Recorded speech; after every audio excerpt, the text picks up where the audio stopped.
কনভয়ের উপরে হামলার অভিযোগ, প্রায় 6 ঘন্টা পুলিশ ফাঁড়িতে অবস্থান করে বিক্ষোভ চালায় বিরোধী দলনেতা শুভেন্দু অধিকারী।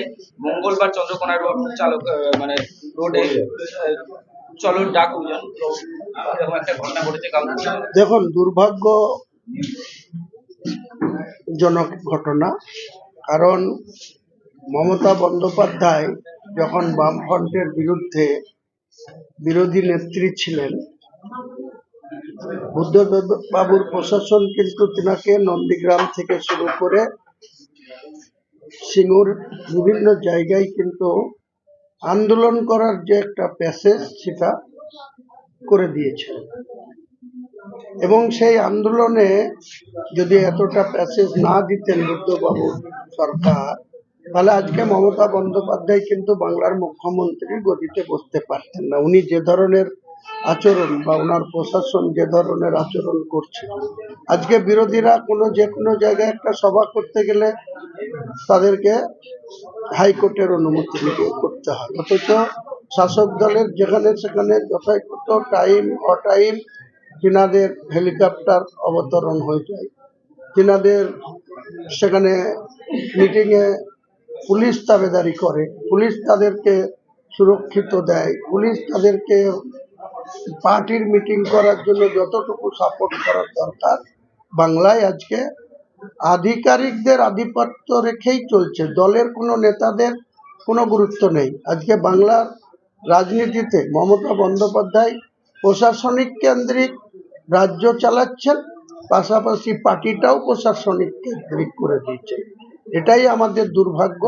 কাজেই শুভেন্দু অধিকারী একজন জনপ্রতিনিধি, লিডার অফ দ্য অপোজিশন, তাকে যদি কেউ হ্যাকেল করে, থানা এফআইআর করবে, সঙ্গে সঙ্গে যারা এই ঘটনার সঙ্গে যুক্ত তাদের বিরুদ্ধে ব্যবস্থা নেবে। এটাই তো স্বাভাবিক।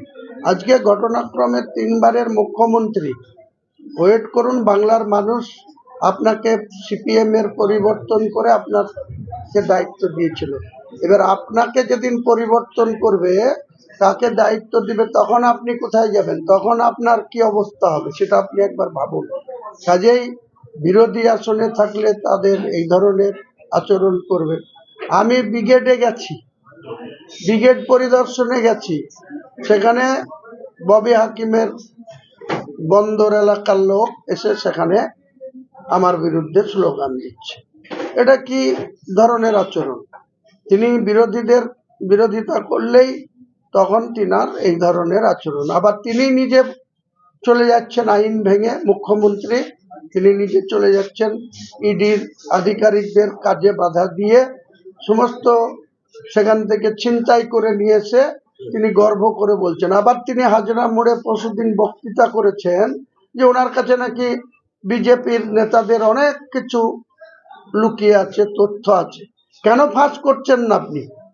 আপনি কেন বিজেপির বিরুদ্ধে আপনার কাছে যেসব তথ্য আছে আপনি কেন মানুষের সামনে আনছেন না?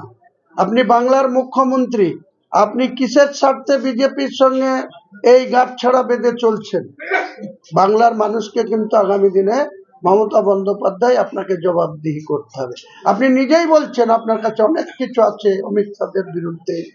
আপনি নিজেই বলছেন জগন্নাথ, বিজেপির নেতা জগন্নাথ চ্যাটার্জি না মুখার্জি, তিনি টাকা তুলেন, সেই টাকা নাকি শুভেন্দু অধিকারীর মাধ্যম দিয়ে যান। তাহলে এত তথ্য যখন আপনার কাছে আছে, আপনি কেন তাদের বিরুদ্ধে, এই জগন্নাথ বাবুর বিরুদ্ধে বা শুভেন্দু অধিকারীর বিরুদ্ধে আপনি কেন লিগ্যাল ভাবে স্টেপ নেননি? কেন তাদের বিরুদ্ধে অ্যাকশন নেননি?